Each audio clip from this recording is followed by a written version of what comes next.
Get started. We'd like to welcome PGA Tour rookie Jake Knapp to the interview room here at the 2024 WM Phoenix Open. Jake, thanks for joining us for a few minutes. I want to jump ahead before I kind of brag about what you've done to get here. Just heard about your new residence, maybe not new, but as of November, you said, quote unquote, basically you're living across the street on the Champions Course. How cool is that? Start us off with that story. Yeah, I've always been looking for somewhere with just kind of better practice facilities, better environment to play in, get around better players, and spent a lot of time here with PXG. So kind of looked at some places at the end of last season and pretty much just looked at one place, kind of had what I needed. I'm a pretty simple guy, so ended up moving in November.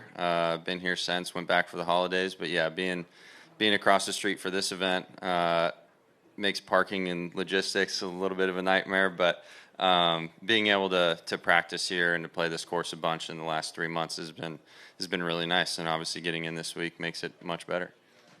Okay, well, thank you for that. We'll back up one step. Last year, great year on Korn Ferry Tour, top 10 finishes, I think, in 22 starts, finished 13 to get out here, and you're making your 8th start.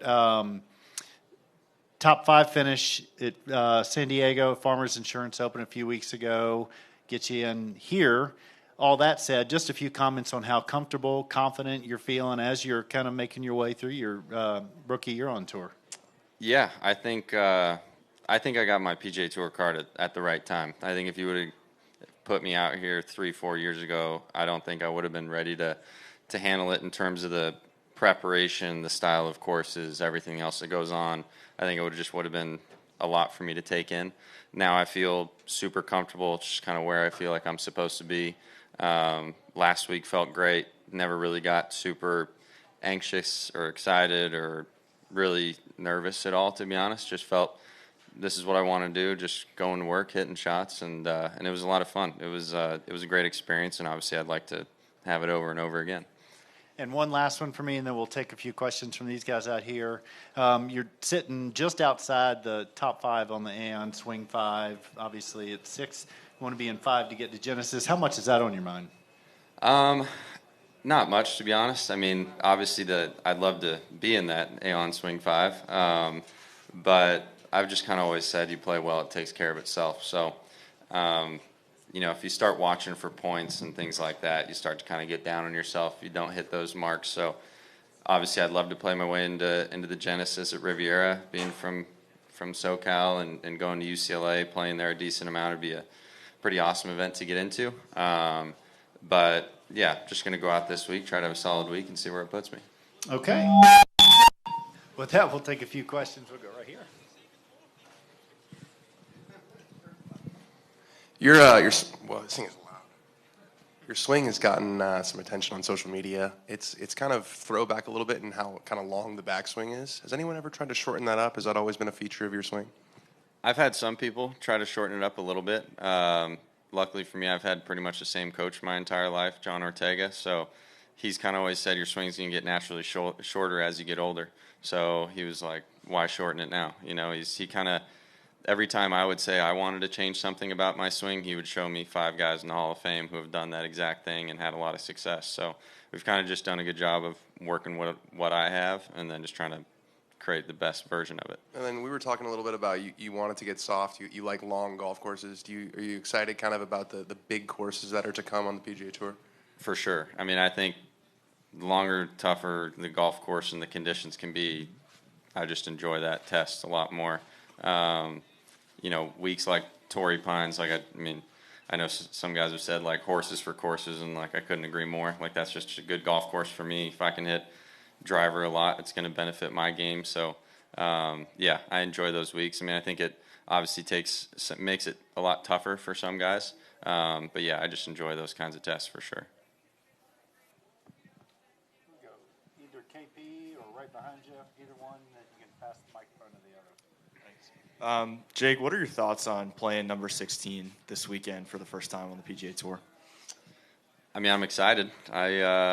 It'll be an atmosphere like I've never seen before, so I'm pumped about that. I think it's a cool hole. I mean, I know that there's some guys that say that this is the absolute best event and they'll never miss it the rest of their career. So I'm excited to see what it's all about. Hopefully the weather holds up and it doesn't make it, too bad on the fans. But no, I'm excited. Good shot, bad shot, some good happens, whatever. I'm open for it. Do you have a kind of a plan in mind to keep your focus and composure on number 15, knowing you're heading to the stadium right after?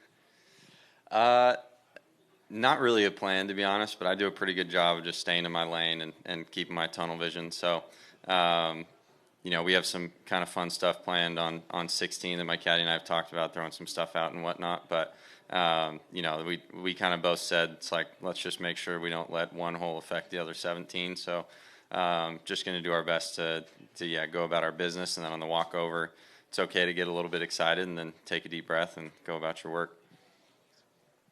How much have you played the course out here, especially since moving this way? I've probably only played like the full 18, like 2, 3, 4 times, something like that. But then I played the front 9 a bunch. Usually I'll kind of practice in the morning and afternoon, and then go out in the evening and play 9 holes, hit a bunch of shots. So I've played it a decent amount now. But you either have to kind of go off in that first time or late in the afternoon as one of the pros, because this place stays pretty busy. What in particular about Scottsdale drew you here to get the place? And were there other places you kind of considered, and just how that came about? Yeah, I mean, I've obviously thought about, like most of the places guys move to are kind of like Vegas, Scottsdale, Dallas, Florida. So Florida never really appealed to me. It's too flat and doesn't really do it for me. Dallas gets too cold in the winter, for the most part. Vegas kind of the same way. So I wanted somewhere in my off season that would be as good a weather as you can find. Similar, I mean, growing up in California, there's really never a day you can't play golf. So didn't want to go anywhere where I would have to take time off. And then obviously being with PXG kind of made it easy as well. Having them here and having the headquarters and being able to get everything and anything I need done is really convenient. Had you ever been to this tournament, like, as a fan? I haven't. I have not. And what was, like, in terms of the stadium hole, and like what have your impressions been just kind of growing up in golf and thinking about what that is and how it's kind of just become what it is? It's pretty cool. I mean, obviously, like on the Corn Ferry, there's certain holes or certain places that try to say, like, oh, this is like our mini 16th hole at TPC. And I'm like, it's mini, all right, for sure. But, I mean, I remember coming here when I first moved here and went out to go practice, and I couldn't believe how early some of the grandstands and everything was up. And I mean, 16 was already fully encased. I mean, they obviously wasn't filled in yet, but you stand in there and you're just like, I can't believe this is just going to be, layered with people. So, it's going to be a pretty cool experience. I don't know. I'm not really sure how to. I don't think there's a great way to prepare for it necessarily. Just have to hit a good shot. What do you think is like the biggest crowd, kind of rowdiest vibe you've played in front of in your career? I mean, maybe Farmers Insurance or something like that when I was in 2015, or even this last year, because I played with Michael Block, so he has a lot of rowdy people following him. And then, I mean, I would say like the 2015 U.S. Open at Chambers, but that was so much different because there were so many holes where the gallery was so far away from you, so it almost kind of just felt like you were on your own course and people are just like walking in a park nearby. And then what's the craziest like sporting event you've been to, like outside of golf, just in general? Probably in college, just going to like USC, UCLA games, something like that. That's probably the craziest anything's gotten.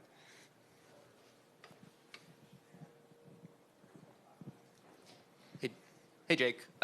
So about 10% of people worldwide are lefties, but only 5% of tour golfers are lefties. Do you have any insight into why you think that might be the case, why they're underrepresented in golf? It's a good question. I mean, one reason is probably because a lot of companies don't make all their equipment left-handed as well.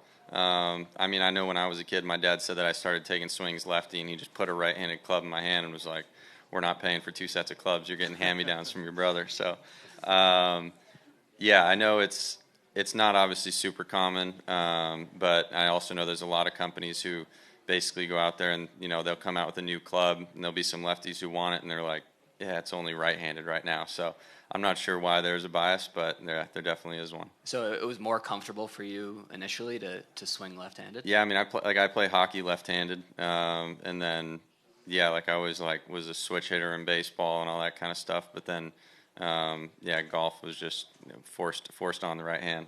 Okay. All right. Thank you. Can you reveal what you and your caddy have planned for number 16?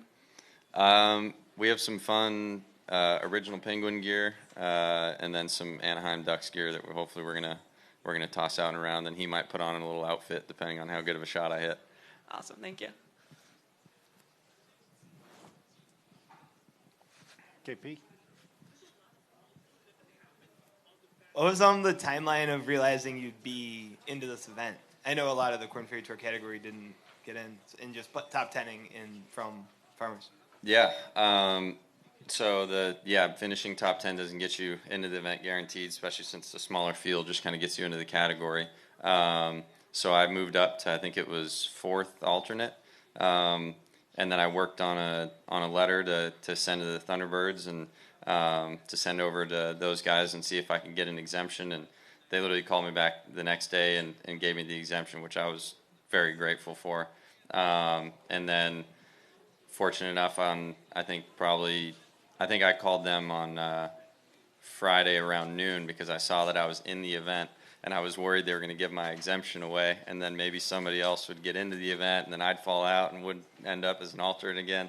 But yeah, they gave me the exemption, and then I ended up getting in off my number. Now I think I'm like 4 into the actual event, but yeah, it was kind of a bummer standing on the green at Torrey and realizing it's like, well, if Jaeger birdies, you're out of the swing 5, but if he doesn't, then you're in. So it was a lot of kind of back and forth, but I'm excited to be here now.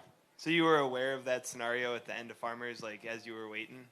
Yeah, I was standing there with Jack Ryan, I think it was, and we were standing on the green. He was kind of going through everything, and I got caught up in it in a minute, and I was, thinking about everything, and like, oh man, now we might not have a day off, and we got to go drive up to AT&T and go up there. But you just take a second, and you're just like, all right, like it's all out of my control. Like I played well, is what it is. So, but no, I was super fortunate that they gave me the exemption as that kind of safety net, so I could prep for this week.